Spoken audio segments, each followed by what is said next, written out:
I'd like to call the evening session of the August 4th, 2025 meeting of the Johnston County Board of Commissioners to order, and welcome those of you who braved the weather to come out tonight. It was nice outside. We've had a very busy day, so not much time outside, but welcome you, and also welcome those who are watching on the live stream as well. Do have a couple of announcements before we get started. We did have some board appointments that we needed to cast ballots on, and we had 4 boards that we had to do that, and these are the results for the Johnston County Board of Adjustment. Flint Benson was reappointed for a 3-year term. John McConnell and Alan Pippenberg were appointed for 3-year terms. On the Board of Equalization and Review, Robert Ritchie was appointed to fill an unexpired term that ends on June 30th, 2028. For the Johnson Lee Harnett Community Action Board, James Gathers Jr. was appointed for a 2-year term. And then for the Johnston County the Johnston Community College Board of Trustees, Laura Link was appointed to fill an unexpired term that ends June 30th of 28. With that, I will just say we opened this morning with an invocation and a pledge, so we will not do that. I did want to briefly mention our board priorities: educational funding, infrastructure, financial stewardship, public safety, county employees, and then tonight, I think land use is the 6th one, and we have a special part of that, our agriculture community here to give us some updates on some things going on there. So with that, I will move on to the approval of the agenda. Mr. Chairman, I move the agenda be approved as presented. Second. All right, we have a motion and a second. All those in favor? My bad attempts at humor. So the first item is an update from Johnston County Cooperative Extension, and we have Ms. Meredith Wood here to present to us on that. I am so excited to be here this evening to share something that we've been doing through our office in partnership with one of our local schools. I have Ms. Carmen Barnes here with me tonight. She's the assistant principal at West Smithfield Elementary, and she has been instrumental in this project. And so I made a little presentation to take you through some of the pictures of what we've been doing. So I stay very busy in the schools, especially with our embryology project, and so I was doing that at West Smithfield, and I met Ms. Barnes in the hall one afternoon, and I said, "What are you doing with that garden space out there?" And she said, "Well, we haven't really done a whole lot with it." So I said, "Well, we have a grant that we applied for, and we would love to come and transform this space for your students so we can teach them about learning hands-on in a garden, learning more about agriculture, where their food comes from, and then making healthy choices." So we started that process. I got a team of extension agents, Nicole Youngblood, Marshall Warren, who's our horticulture agent, to kind of partner with me on this. And so we started planning, and this is what it looked like when we started. I had to take this off of video because that's all I had, but you can see there was like a whole tree coming out of one of the boxes. And so Marshall was really excited that he was going to get to dig that tree out. But we rallied some of our Master Gardener volunteers, and they came, let's see if I can get this stuff. They came and helped us to transform this space. So you can see Bryant here, he's digging there to put in the gate.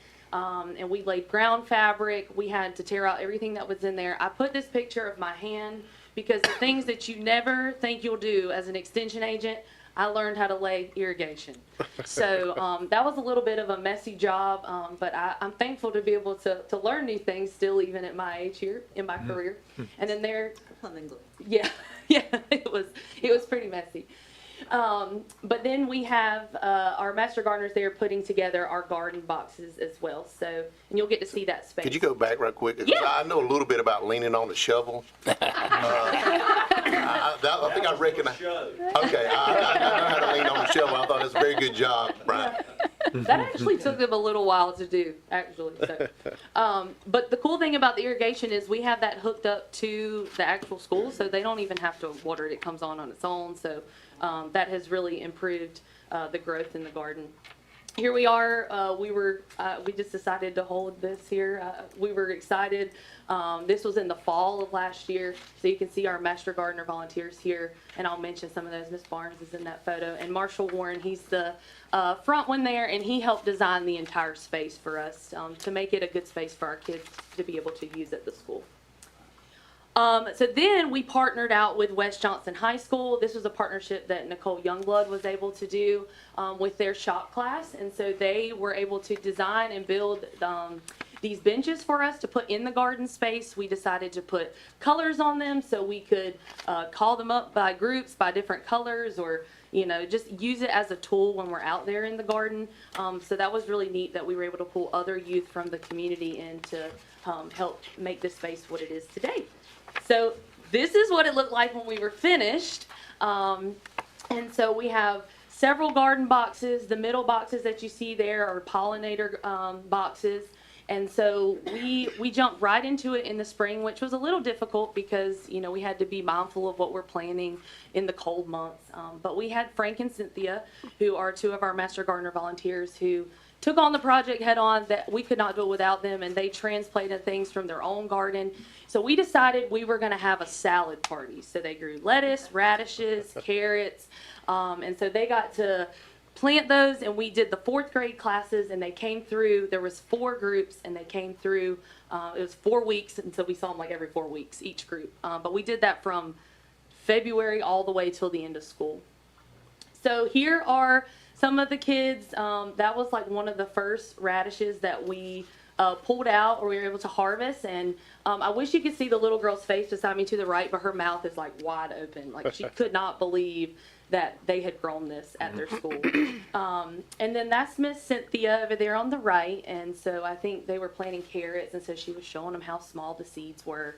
And then you can see the kids, we were transplanting that lettuce there in that bed. So then we had our salad party, which was a lot of fun. So we had about 90 students that came through. So we harvested what they grew, and then they were able to make a salad and enjoy it and try new things, because some of them did try new things that day that they had never tried. And this was one of my favorite little friends that we had, Jasir, and this is what it's about. This is truly what it's about, is these smiles. And we made these journals for them, these garden observation journals. So when they went out in the garden, they were able to make observations on what the weather was, what needed to be done in the garden, what they harvested. They would draw pictures. We told them you can draw pictures, you can write words. And the cool thing is they would reflect back on the last time they were in the garden. And since it's 4 weeks, a lot happens in 4 weeks. So this was such a great project. We're excited to extend this into the fall.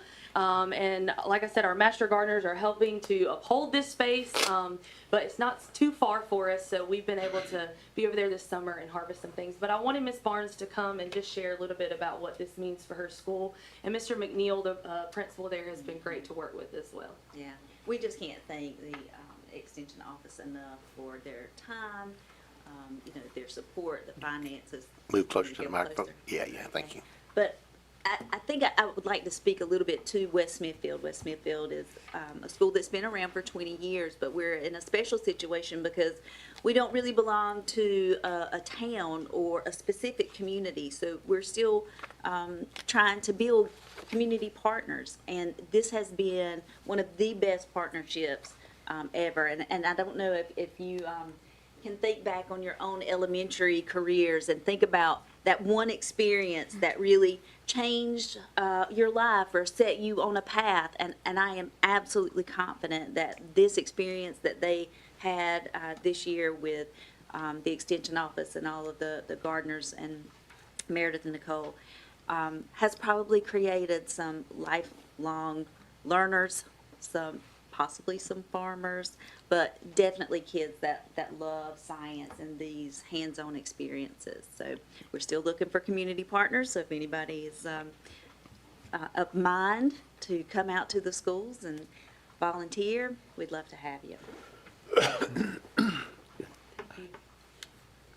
I guess just for the citizens online, what are you looking for in community partners for those that may? Well, if you ever go on West Smithfield's Facebook page, I'm always putting things out there.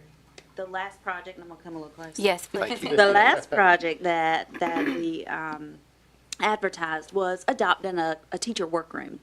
Our teachers are going to be back in full force next week on the 11th. And one of the last things we want them to have to worry about is bringing snacks and drinks and food into the school while they're working. Not to mention they haven't been paid since May 28th, so they don't have a whole lot of money to spend right now. We had 2 businesses donate today over 100 bottles of water and hundreds of dollars of snack food. And so part of my day-to-day was, just dispersing all of that food into those workroom fridges. So when our teachers come back, they're going to feel so appreciated. But that is one less thing that they have to worry about.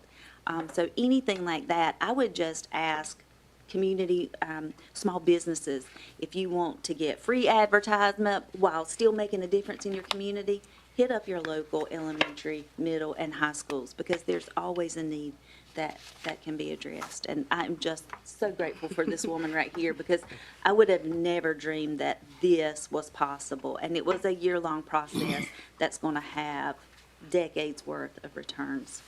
Awesome. We're excited. This is one of those moments when I started in 4-H that you build to, and 10 years later, here it is. And so we're excited about this project. Fantastic. Great That's job. beautiful. That's beautiful. Well, no pressure. How do we get this in the rest of the schools? Oh, goodness. Well, it takes a lot of manpower to be able to do this.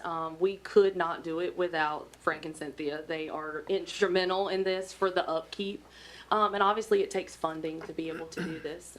So, we are open to, where there's a need. We certainly want to get this in schools if it is, but I'm one person and there's only a few of us. So definitely we have to have those volunteers. And one thing we talked about in a lot of our meetings was, how do we keep this going for many years? We don't want what happened in those first pictures to happen. And so that's the thing. We don't want to jump in too far over our heads, but we certainly think this is vital, and we think it's important for kids to be hands-on and out there learning outside too. That's fun. But money and manpower are probably one of the greatest needs, because now we have a blueprint. Mm-hmm. We've already been through the process. Right. Getting this kind of fixture in a public school is not easy. There are a lot of, ropes and obstacles that you have to go through, but we've already done that now. So if we could find the manpower and the funding, it would be much easier to get the same or similar projects in other schools. And the irrigation helps a lot. Marshall fought for that. He really did, and I really didn't think we'd get it, but we But we did. did, yeah. That's awesome. Awesome. Great And job. if anybody want to come out, just come on. Great. Say I got your strawberry thank you. plants. Oh, yes. Yeah, strawberry plants. Absolutely. Excited. I think Bryant wanted to say a few things. Thank you so much for letting us Thank share. you. Thank you. Great job. I just want to say thank you for the opportunity to come and highlight just a few things that we are doing, and the partnership there between agriculture, 4-H, and our Master Gardener volunteers is very notable at that location. We've got roughly about 150 Master Gardener volunteers in Johnston County. We're one of the top 10 in the state of North Carolina in counties and having numbers of Master Gardener volunteers. I think we're in the top 5, to be honest with you. It's been a little while. Marshall would know those numbers exactly. And I was looking at something for the Clayton Community Garden, and last year our volunteers donated about $90,000 worth of labor in the Clayton Community Garden, which is at the Clayton Parks and Recreation Center on Amelia Church Road. But thanks for the opportunity to come and share. I want to give you Nicole's regrets for not being able to be with us tonight. She had a couple of things to come up today, a family emergency. She's at the hospital now with a family member. And so just extend her regrets for not being able to be here, but we can make that happen at a future meeting if that's possible. Please give her our best. Thank you all. Thank you. Thank you. All right, the next item is an update from our Johnston County Soil and Water Conservation District. We have Greg Walker here to Give us that update. Good evening, Commissioners. Good evening. Evening. Don't need that slide. Glad to be with you for a few minutes tonight. I did put together a few slides, and I'm going to try to stay at the 10-minute mark. If I go by this is what I presented to you a couple weeks ago, and we didn't have time to finish it. I know some of you guys had to move for a meeting, and I'm not going to have anywhere near time to talk about this, but I picked the two items in blue to fulfill my 10 minutes. They're both of these items are partnership type things that we need to talk about. So I'm going to talk about Moccasin Creek and conservation easements tonight. Moccasin Creek, I think you all know, because you've heard me talk about it before.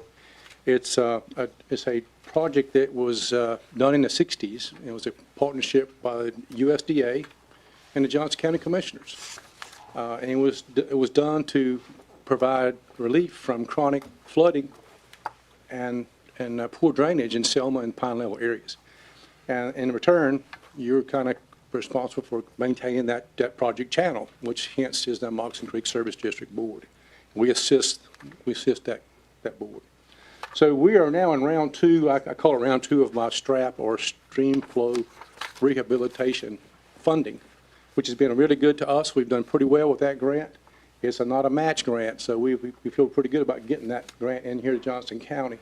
But our round two is a little different version. It's $300,000 that we have secured from STRAP, $250,000 Department of Public Safety, and $250,000 match from you guys. So we're working with $800,000 for our round two, and we're going to focus on lateral 14, 11, and 7.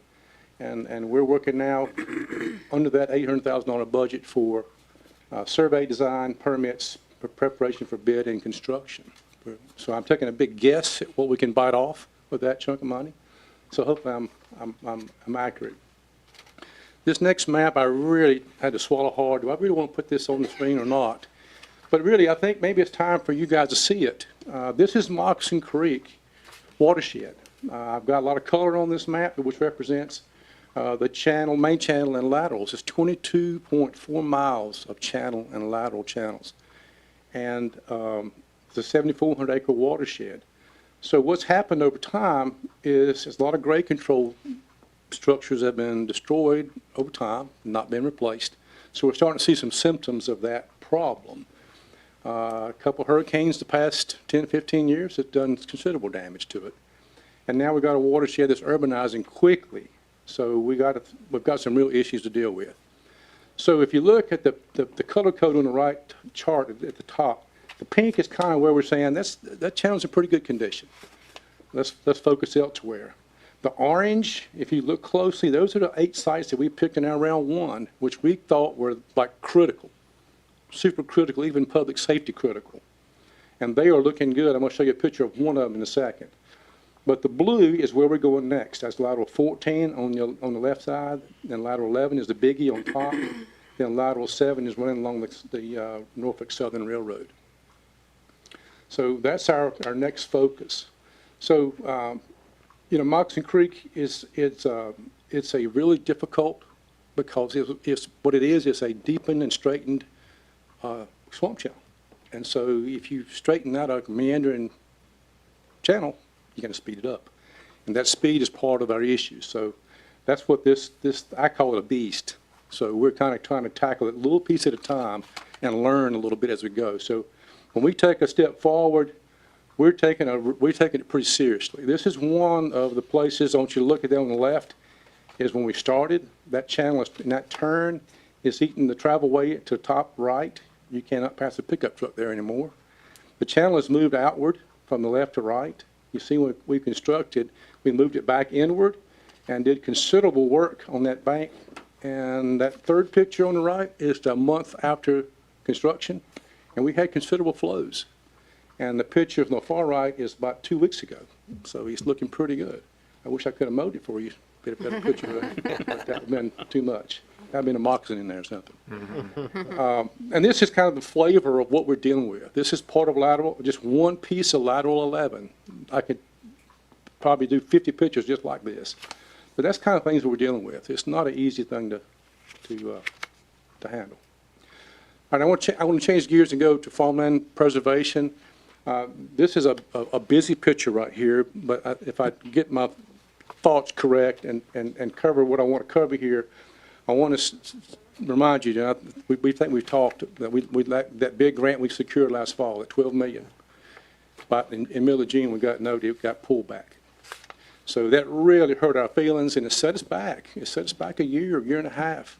And even it almost set us back in how we compete with state funds. So it really does hurt. So, but that RCPP, Regional Conservation Partnership Program, is about USDA saying, okay, Johnston County, we've got some interest here that's common to us. We've got some money, you've got some money, let's figure out how we can leverage our money and make it go a little further.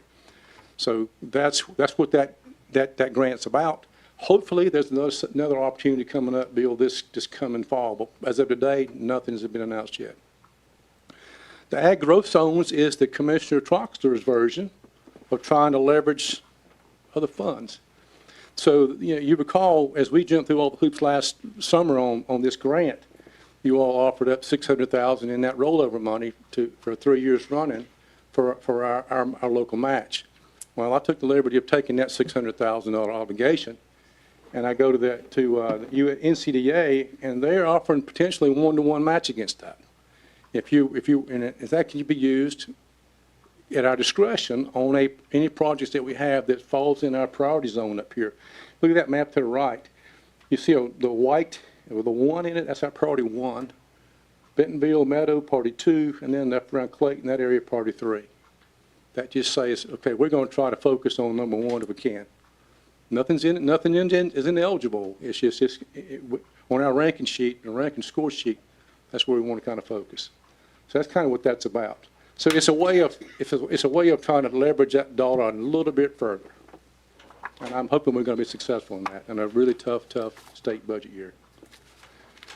This is a couple of charts. On the top line is when we closed last November, and that far right-hand side, $209,000. You see that figure? That's your money that helped us get that thing done last fall with this particular landowner, and that represented about 9% of that total package, which made it happen.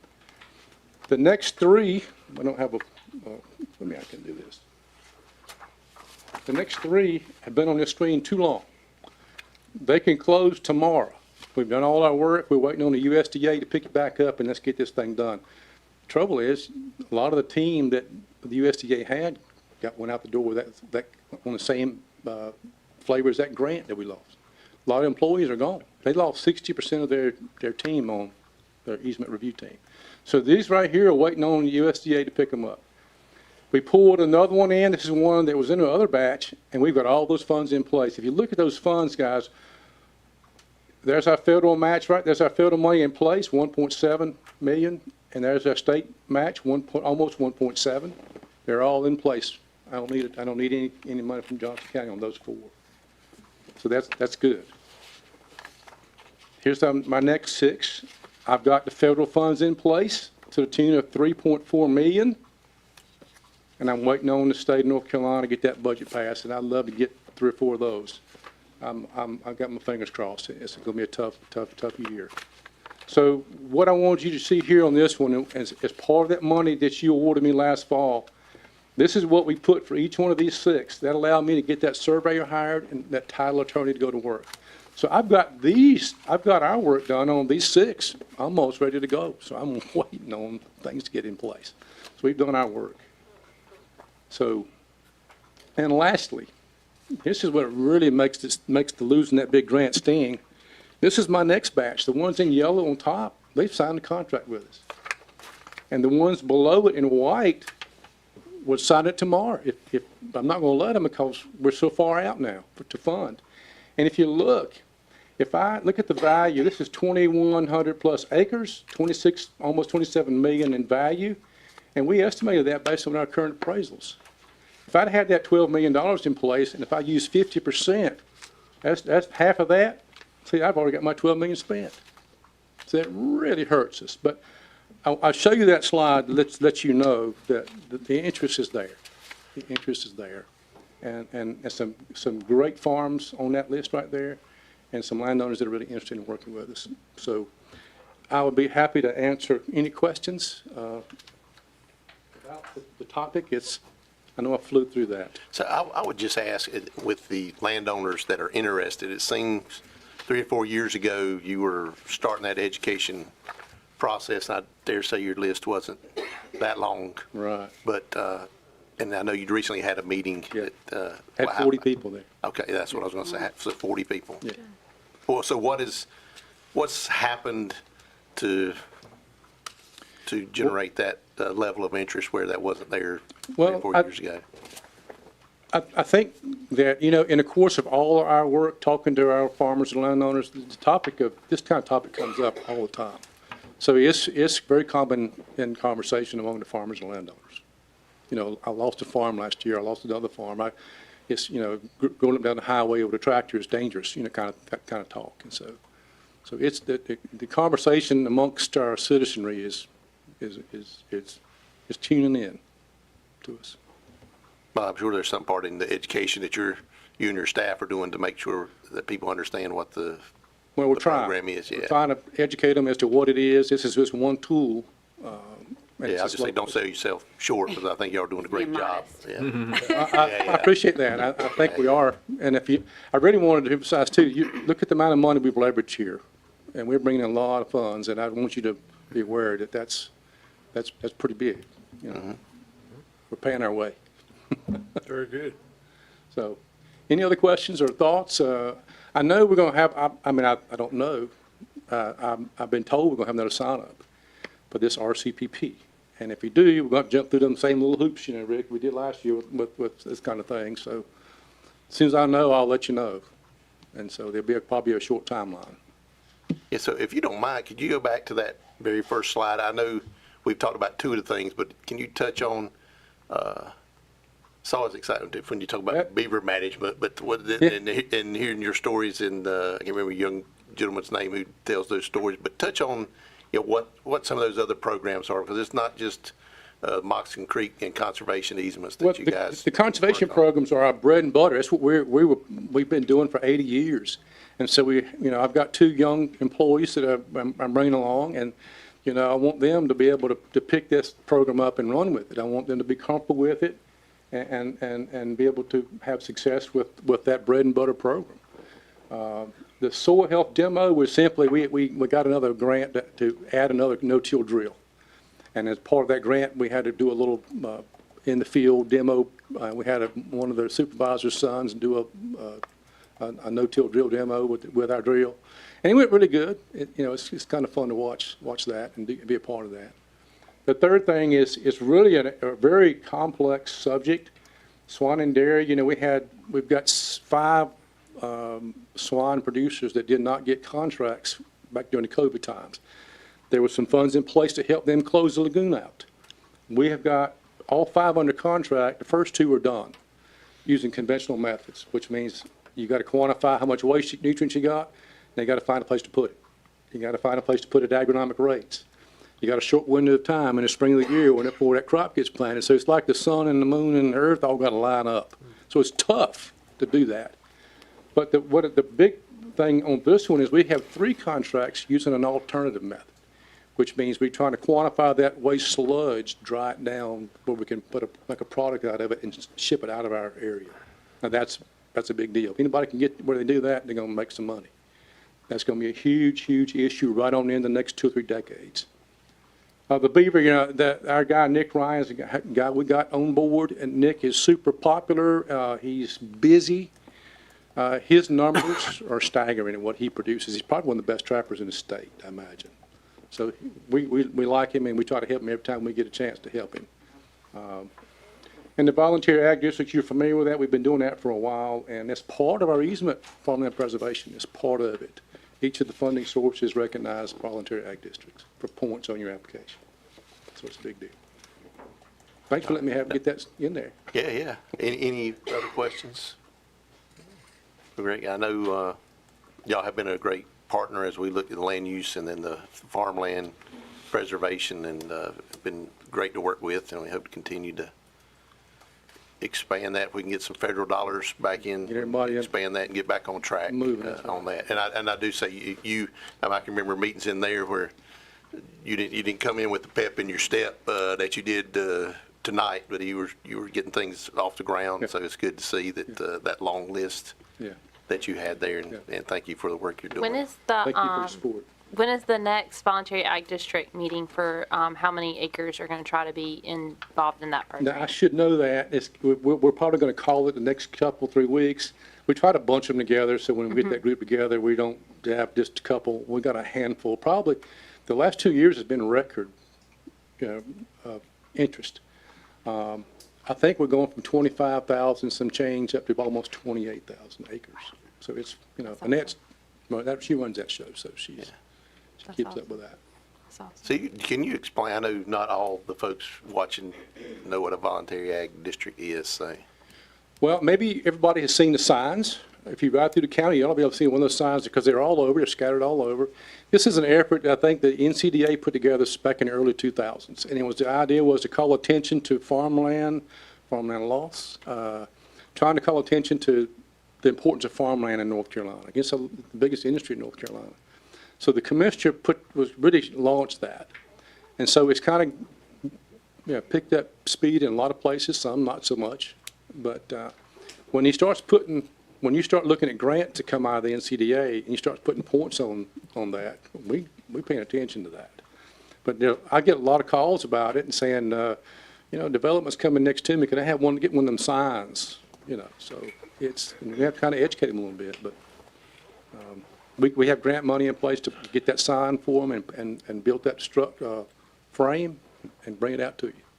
So it's a pretty good deal for a landowner. Any other questions for? Just a comment, I was able to attend the farmland preservation meeting that you had the other night at the Ag Center. And I thought it was well attended. There's about 40-some people, as you alluded to, but there's a lot of interest in what you're talking about, and you did a great job at presenting it. I think the presentation was great, but then the conversations afterwards, I think, were also equally important. So, but Yes. it was very, very good information. Thank you. We try to get them a high-cut understanding and then invite them back to talk about specifics if they're interested in it. And a lot of people call, Yeah, that's as you great. say. Yeah, thank you. Thank you, guys. Thank you. Thanks, Greg. Thanks, Greg. All right, the next item is North Carolina CPACE program introduction and then discussion.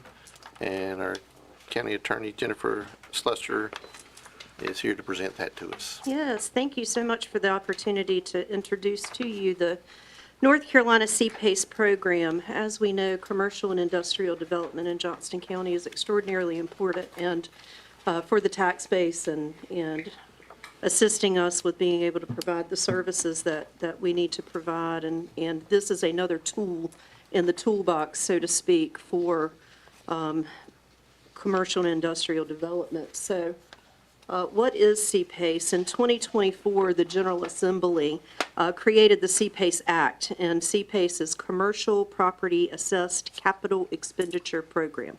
Don't ask me to repeat that again because I won't remember, but it's CPACE.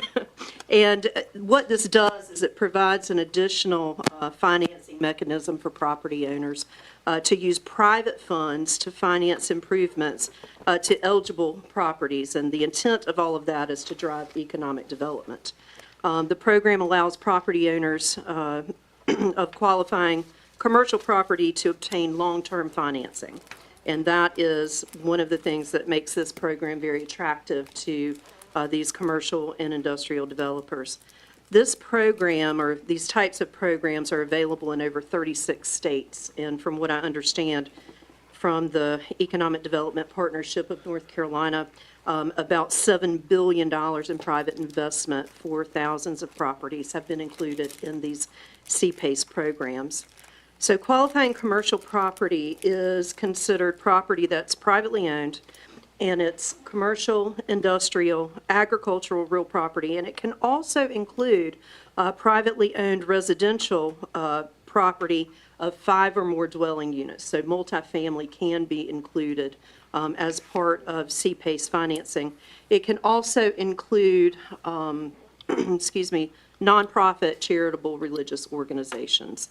So it's really available for anyone who wants to make a qualifying improvement. And qualifying improvements include building or renovation that's energy efficiency, resiliency measures like flood and stormwater management, indoor air quality, those kinds of things. And of course, water conservation measures are also included to decrease demand on water consumption and to address safe drinking water. But I think the most important part about talking about the CPACE program is, number one, that it does not expose the county to any financial obligation. This is private money. And number two, it doesn't expose us to any legal liability. So those are the two things that I think are good benefits of this particular program. And so what are those benefits? And I've divided it up between all of the different players in this type of transaction. So for local government, CPACE is an economic development tool. And what it does is it makes it more affordable for building owners to make improvements to their buildings, and local building stock is enhanced, which drives job creation. So that is why a local government would be interested in this. These energy and resiliency upgrades can assist in attracting new business by lowering utility cost and generate, for us, higher property tax payments for local governments. And it's structured to be cost neutral to local governments, and it really requires little or no administrative resources. And that is because the the Economic Development Partnership of North Carolina actually administers the program. The county does not have to do that. This program offers private financing, and it's a voluntary senior lien on the property, which spreads over a 20 to 30 year period. They are junior in priority to tax liens, so of course tax liens will always take a priority in the whole lien structure. But what is important to remember also is that we're not responsible for collecting any of these liens. The private capital provider would be the one who did all of that. That responsibility is delegated and handled privately, and no taxpayer money is used for the loan financing. And administrative costs, whatever we might incur, is actually reimbursed and paid through the program. So no money out of pocket to Johnston County for that. So, here we go. How does it benefit the property owners? Well, one of the biggest barriers, and we hear this from time to time from projects that are considering Johnston County, is the ability to convert potential projects into completed projects with these upfront costs. And this can assist with those upfront costs. 100% long-term financing is available, and if owners lack the capacity to complete these efficiency and resiliency improvements, this is a program that can assist with that, because all direct and indirect costs can be included. So your actual cost plus your soft cost can be included in the financing. The other thing that is beneficial for the property owners is that this is transferable upon the sale. Some owners might have to sell their property before the financing is complete. Well, if they do, they have the option to pay off the lien, or the assessment can be transferred to the next property owner that would benefit from that. And then, of course, the last thing is the increase in the cash flow for the property owner, because these financing are generally 20 to 30 years. That is much longer term than what is typically available to those commercial and industrial developers. So how does it affect the existing mortgage holders? If anything, it enhances the property value, so that is a benefit for the mortgage holder. It reduces expenses, and so that can also increase net operating costs to make more cash available for those financings to be paid by the property owner. And what's interesting about CPACE is it's non-accelerating, and that means that only the current or past due payments can be collected. So it doesn't automatically accelerate if there's a missed payment. And certainly it helps building professionals, because it gives building professionals, whether it be architects, engineers, or contractors, the ability to assist their clients with these upgrades that might be otherwise unaffordable. And also, by making more improvements affordable, it's a growth catalyst for building professionals. So if we wanted to participate in this program, what would we need to do? Counties and cities can voluntarily join a statewide CPACE program by adopting a resolution. That resolution essentially says that we're going to operate a program within our jurisdictional boundaries and that the Economic Development Partnership of North Carolina will provide those administrative services. It also says that the local government intends to authorize the use of CPACE financing and authorizes the assessments on those commercial properties. And then all of the terms and whatnot have to be agreed upon in financing agreements, and it identifies a local representative that would be able to sign documents. And then, of course, we would have to hold a public hearing if we decided that we wanted to move forward with offering CPACE. And then if you receive that public input and you decide that you want to move forward, you would then adopt the resolution to join the program. It is important to note that if a city wishes to participate in a CPACE program, they can, but only with the concurrence of the County Board of Commissioners. So we would need to do our program first, and then if a city wanted to hop in, they could. Talked a little bit about the Economic Development Partnership of North Carolina, but what's most important to know is that they would handle all of the administration of the program with the support of the Department of Commerce. And so they take care of the CPACE applications. They review the applications. They make sure that if the project is approved, that all of the relevant documents are signed and recorded, and they provide all of the annual reporting to the Department of Commerce. So none of that is done by Johnston County staff. And to participate, there are program fees that are associated, and all of these fees are paid by the property owner, typically as part of the financing. And the application fee, of course, as you see, is $750. And then the Economic Development Partnership gets 1% of the total financing with a max of $25,000 to reimburse them for all of their expenses. And then there is the reimbursement to local governments up to $500 for any costs that we may have with that. And again, and I've said it before, but I want to be very clear, that we are not financially or legally responsible for either the assessment or the liens. And I also, for the public, I want them to understand that there is no taxpayer money, no public funds are used for these projects to repay any CPACE assessments. So there is no public money, no taxpayer money used in these projects. It's all private placement.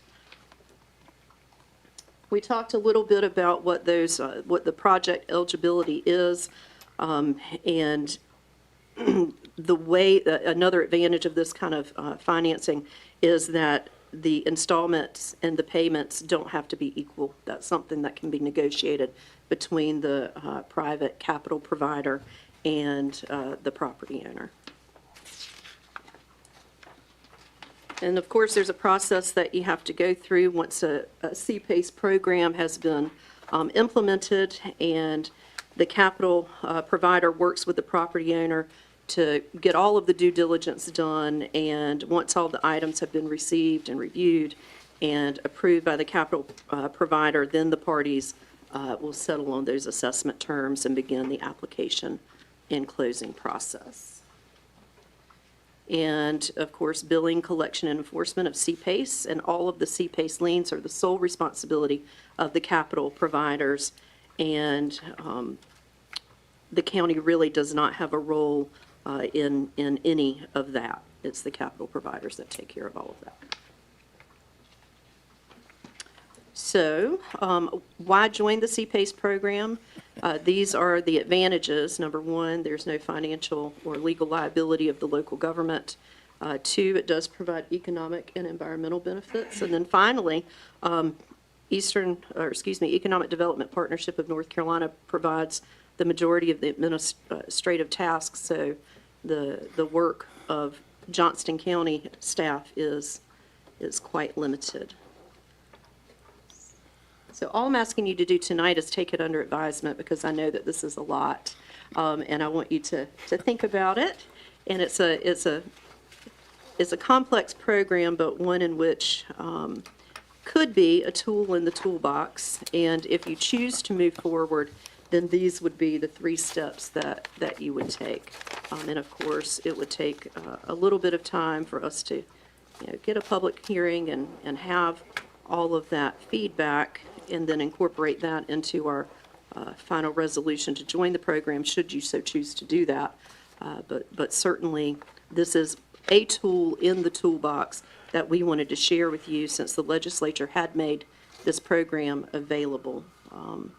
And that's all I have for you. I know I've gone through it kind of quick, but I'd be happy to answer any questions that you might have. Questions? I've got some questions. Why would anybody do this? I mean, this is banking 101. Where's the advantage to anybody? Long-term financing, Which banks do? and these are private providers, and so we're not choosing who the capital provider is. But one of the advantages, from what I understand, is because it spreads these loans out over a period of time, and the financings can be cheaper to open up capital. And there's no due on sale clause in the instrument. Correct. Why would any investor do that? Do they have? Because they have a priority lien. Which is that's what secondary to people do taxes. now. I'm sorry.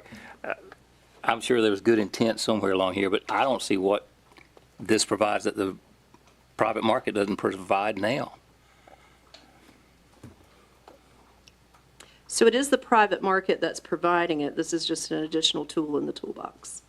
And it does, I think the priority lien for the mortgage holder is probably the greatest advantage, because you're going to subordinate, all these other loans will be subordinated to this CPACE loan. How many counties are doing it across North Carolina? So New Hanover County was the first county that adopted the program, and I understand that there are several counties that have approved the program, and that there are several counties that are taking it under consideration. But New Hanover was the first. If my neighbor's got a business and he's got a loan at a local bank, and he wants one of these programs to add some new stuff to his, some resiliency, some solar power, that first lien's not going to go away. No, and that lien holder would have to agree to subordinate. So, Which is what's in place now. I'm sorry, I just don't see any advantage to this whatsoever that the private market's not doing. and this is the private market. I do want to remind you, this is the private market. This is not government providing these loans. This is not government doing any of those sorts of things. This is just an additional tool in the tool. What are we facilitating? I mean, I just don't get it. It's a federal program that was adopted by the state that is available for counties based upon that legislation. And the purpose is for those enhanced building improvements that folks might not otherwise do, that would benefit both from an economic perspective in building tax base, plus the resiliency, the conservation measures, and all of those sorts of things. But that's the intent of the program. I guess I could see, not to get too much in the weeds, Ted, but, for a large corporation who essentially wants to build, and they want to include all these energy efficiency aspects to their site, you and I both know it's the return on investment is not immediate. The getting that money back of what it's going to cost you to put in these energy efficient items, I feel like is more of a risk. And and again, I'm getting too deep in the weeds, but this is just where my brain's going. With a typical commercial appraisal, things like that are not given full value. I wonder if in a program like this, it just seems like it would go hand in hand, that adding these what is the word that they're using, resiliency measures. Yeah, renewable energy, resiliency measures, et cetera, would be given more value Right. than what you would see in a capital market because it is completely different than what our local banks base some of their lending on. That's one of the things I could see. I guess if the program invites capital market participation that would not otherwise take place, I could see maybe an advantage there, but the market will decide that. Well, we see it on the residential side, that there are government programs now that essentially, if you put just a small amount of solar panels on your home, they get Yeah. a tax incentive, they get a credit towards their closing costs. So I may be oversimplifying this, but I'm seeing, But this is private money. right, well, Yes. these mortgages are private too, but they're getting, it's a collaboration with a government-backed program. And so I guess I'm seeing how maybe it's just working hand in hand with the government entities to try to promote more of these energy efficiency and resiliency efforts. I think that's fair. The purpose obviously is to get more investment and to have these resiliency measures. And this is a tool in which, I'm not opposed to To do doing it. it, but I just don't see any advantage to it whatsoever. What is the role of government in this if it's, Private. so you're doing assessments essentially. So those liens are assessments from the government, and so that's why they get those priorities. But of course, it's all voluntary, so everyone agrees up front. But the assessments are delegated, the collection of those assessments are delegated to the capital provider to collect. So that would be the role of government. Has New Hanover County seen a lot of benefit from doing this? Have they had a lot of activity in the program after they adopted it? I do not know, but that is something that I will get you the answer to. Curious to see Yes. how widely it's used. And I guess to tie into these other questions, and perhaps I don't understand either, are they saying that it's easier to get financing than it is to just go down the street to the bank and do? Because now the banks are not always easy to work with, So especially when I you're will say doing I a have. business or something like that. That's a great point, and I will say that I have talked with a commercial and industrial developer in Johnston County who told me that it is easier to get this capital, private capital financing than traditional financing. I don't know that for sure, but that's what was There must relayed be to some me. aspect I don't understand about why would a private investor see an advantage to this program? I go back to saying I think it's the priority of the lien, and But if you get a hopefully first the mortgage- return on that investment. But if you get a first mortgage, you got a priority of the lien. But keep in mind that some of these are rehab projects where there might be a lien that's in front of it, if it was in the private market. Right. I can see if a borrower, if it's an easier process to get the funding, then that certainly would be attractive. If you've ever gone through the SBA process, that, your firstborn are still being held hostage for that. I mean, it's a crazy program to go through.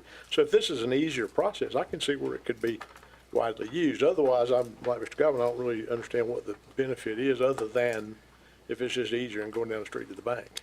And I will say that, keep in mind for North Carolina, this is very new.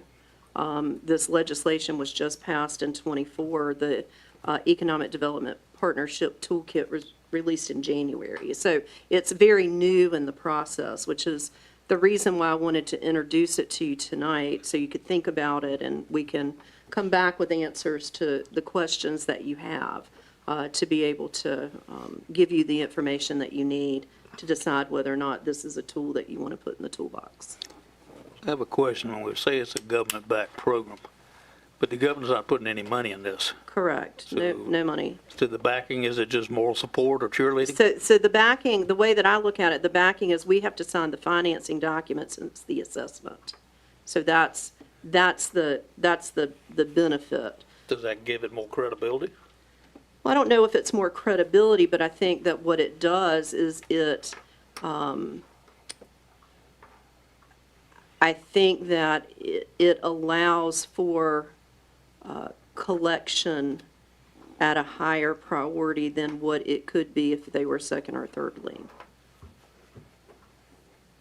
And again, the benefit to the borrower is stretching out that it's 100% financing stretched out over that 20 and 30-year period.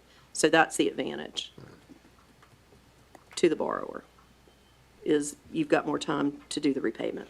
And these are not terms that would otherwise be available in the private sector without this program being the mechanism for getting those 100%. I can't answer that question with certainty. I can tell you what one of our commercial industrial development partners said to me, which was this program would be helpful to them in order to stretch out that financing and have the 100% financing up front. But again, it's not something that you have to do if you don't want to do. It's just a tool in the toolbox that's available for you should you want to add this tool in the toolbox. The utilization rate, it's hard to say. What I can say is that the information we received from the Economic Development Partnership of North Carolina was that this program is being done in 36 states, and there's been $7 billion worth of activity related to it. What specifically those projects are, I don't have that information tonight, but I'd be more than happy to get you additional information. And should you care to hear from the Economic Development Partnership folks, I am confident that they would be more than happy to come down and have a conversation with the board about this program and about its implementation, where it's being done, what types of projects are being done, and those sorts of things.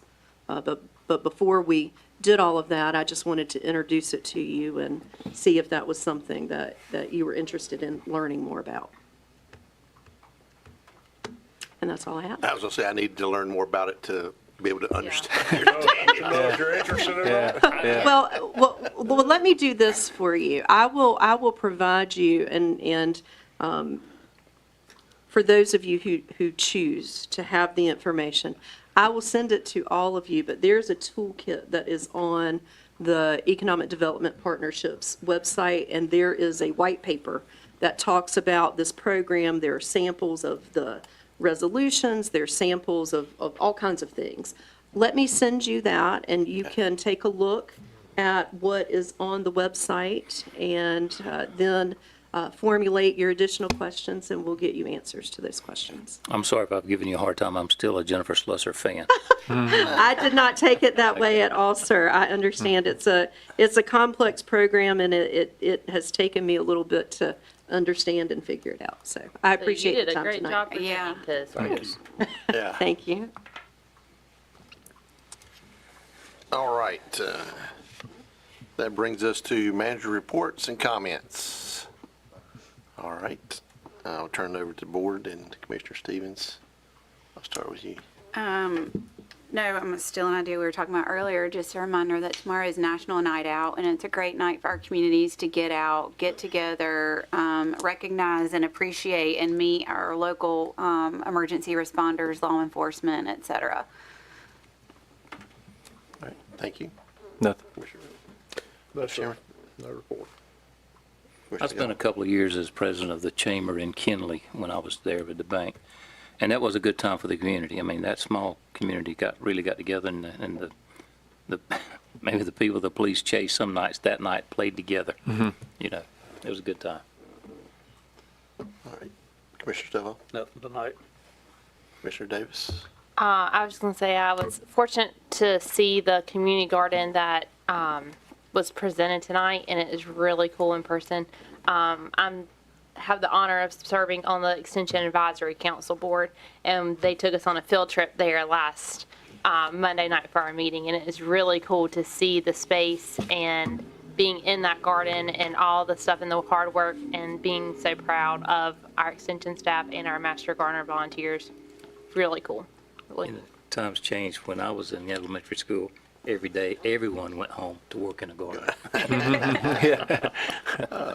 And I would just echo, based on my experience in Clayton in the Master Gardener program and the work they did at Community Park and the Community Center in Clayton there, they've done a fantastic job there. So again, just an example of what our cooperative extension is doing around the county. If there's no other items, I will entertain a motion to adjourn. Move adjourn. Second. Yeah, we have a motion and a second. All in favor, please say aye. Aye. We are adjourned.